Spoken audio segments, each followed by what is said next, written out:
بسم الله الحمد لله والصلاة والسلام على رسول الله. wareegtada ku saabsanayday hakinta howlaha cusub ee dawladda hay-adaheeda kala duwan ay qabanayaan soo saaray muhiimadeedu waxay ahayday in xilligan kala guurka ah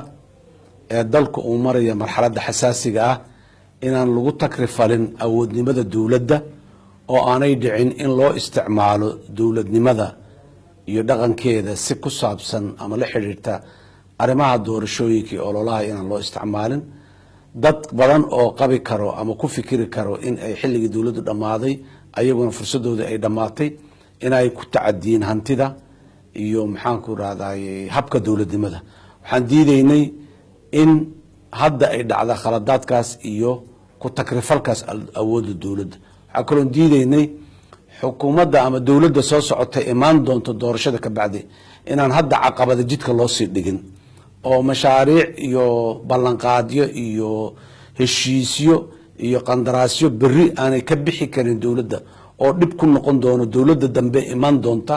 inaan hadda wadada loo sii dhigin oo aanan ayadoo markaas weliba u badantahay si shakhsi ah in looga faa'iidaysanayo laakiin aan la eegin caqabada ku imaan karta dawladnimada iyo dawladda cusub ee imaan doonta inahaas oo dhan markii aan isku celcelinay waxaa noo soo baxday inay habboon tahay wixii wanaagsanaa ee ummadda Soomaaliyeed usoo qabsoomay 40 sano ee lasoo dhaafay in ay meeshooda ku hakistaan